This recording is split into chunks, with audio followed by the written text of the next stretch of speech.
Bonsoir. Et bonsoir, monsieur. Présentez-vous à nos milliers de téléspectateurs sur computer. Ok, je me nomme Mamad Salou Diallo. Je suis aveugle, élève des aveugles et malvoyants de Guinée. Monsieur Gallo, Oui, dites-nous, est-ce que vous êtes né comme ça? on n'est pas né comme ça. La maladie nous arrive à l'âge de 12 ans. Ça commence à partir de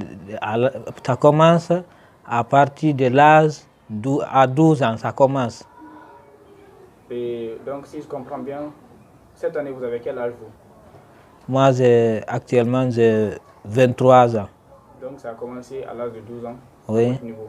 Oui. Entre-temps, vous étiez à quelle classe? Mais à ce moment, j'ai rentré à l'école un peu en retard. Parce que j'ai commencé à étudier à partir de l'école franco-arabe. J'ai étudié jusqu'à 3e année. Après, j'ai constaté que je ne vois pas très bien l'écriture au tableau. Après, j'ai dit, j'ai nécessaire de dire mon père la vérité. Après, j'ai dit, j'ai envie d'étudier, mais je ne vois pas l'écriture clairement. Après, j'ai dit, au lieu que je gaspille votre argent, on va chercher d'abord le médicament pour que je puisse bien étudier. C'est dans ça que j'ai arrêté d'étudier.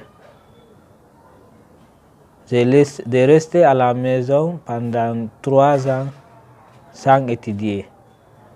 À ce temps, je suivais les traitements, moi et mon grand frère, dans un hôpital qu'on appelle Bartiné, à Nongo. C'est dans ça qu'on a évolué. Chaque fois, j'ai de l'espoir à retrouver la vie. Mais malheureusement, c'est comme ça, ça a continué jusqu'à ce que je devienne aveugle totalement. Monsieur Gallo, Oui. Dites-nous quel rang occupez-vous dans la famille et maintenant vous faites quoi parce que vous n'avez plus la vision? Ok, je suis le deuxième fils de mon père, mais actuellement, je préférais d'étudier parce que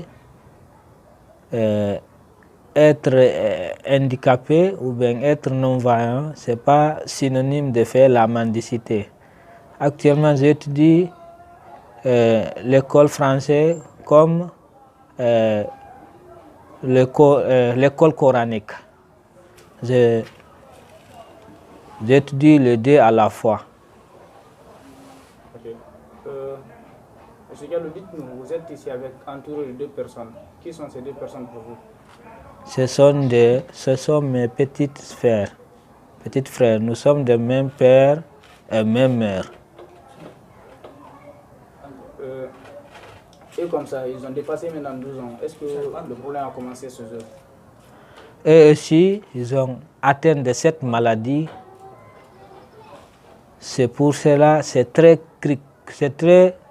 critique. Parce que nous aussi, c'est comme ça, ça a commencé. La maladie évolue à l'intérieur, petit à petit.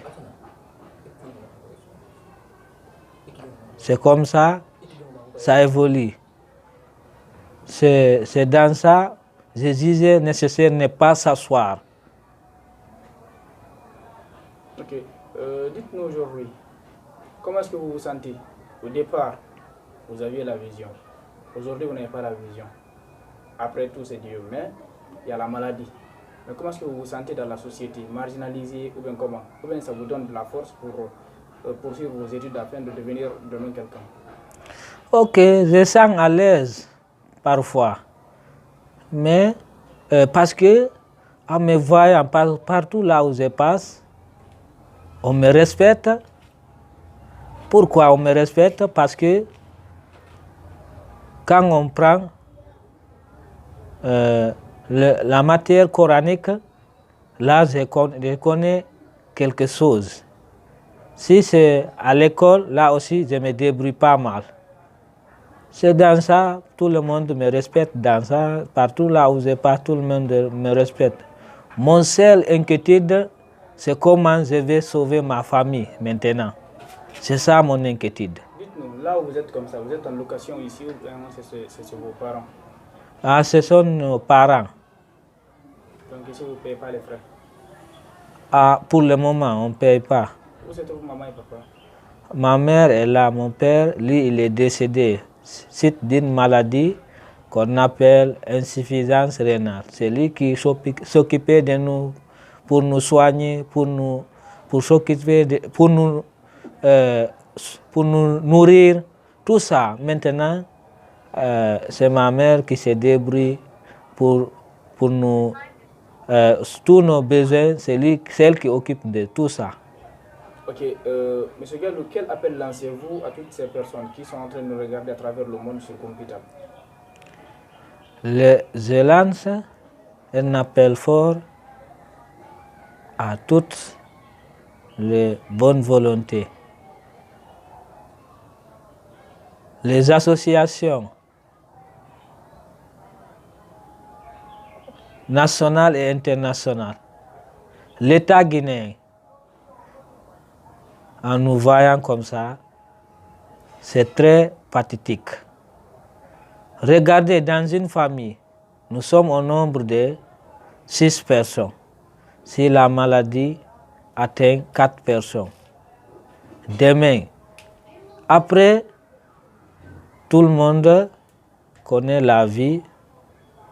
Père et mère, ce n'est qu'un début de la vie.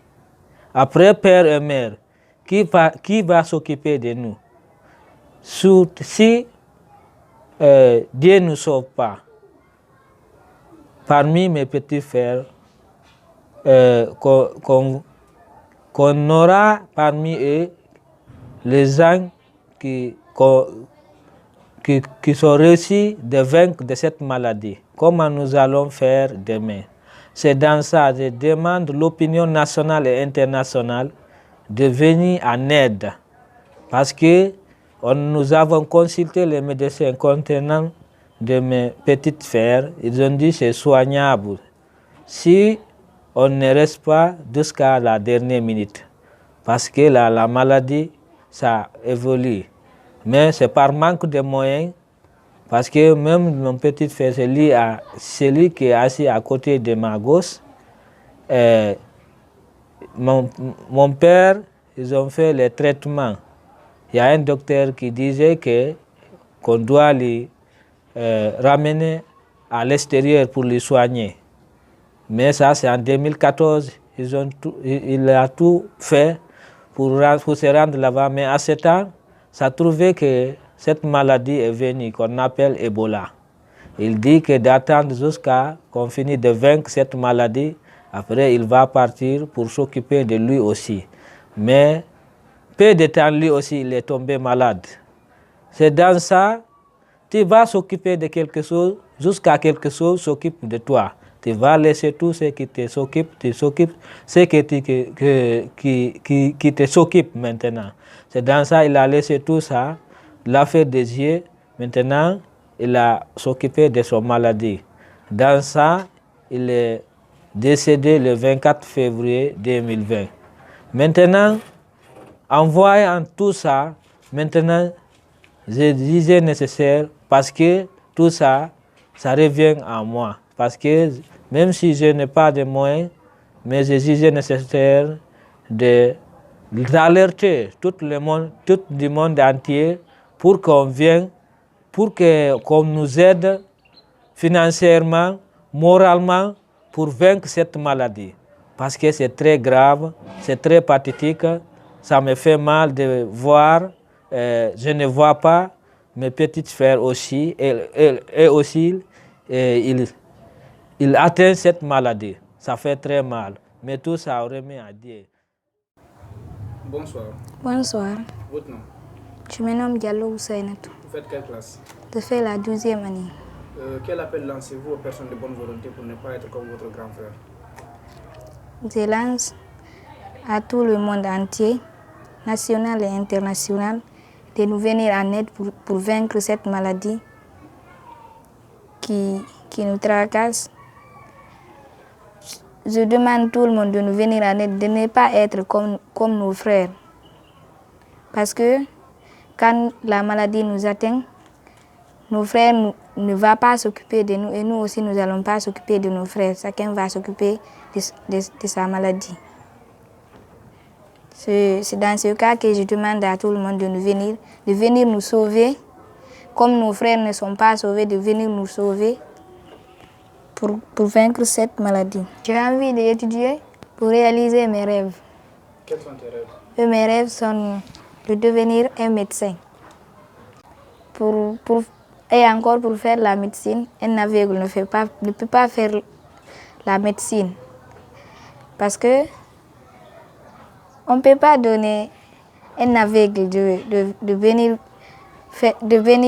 soigner quelqu'un comme ça.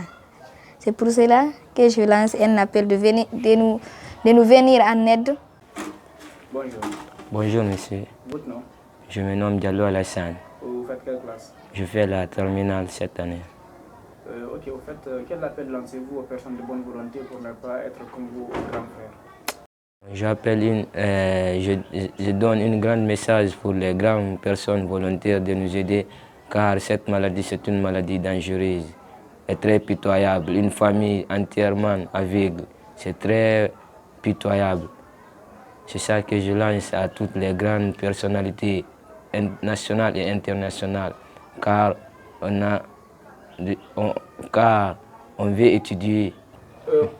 Pour les personnes qui sollicitent ou qui veulent vous venir en aide, comment est-ce que ces personnes peuvent être en contact avec vous? Voici mon numéro Orange Money. 628 00224 628 32 91 00224 628 32 91 00224 662 99 42 20. Merci. Merci à vous, M. Diallo, d'avoir accepté notre invitation sur Kumpital. Merci beaucoup. Merci à tous les personnels de Kumpital.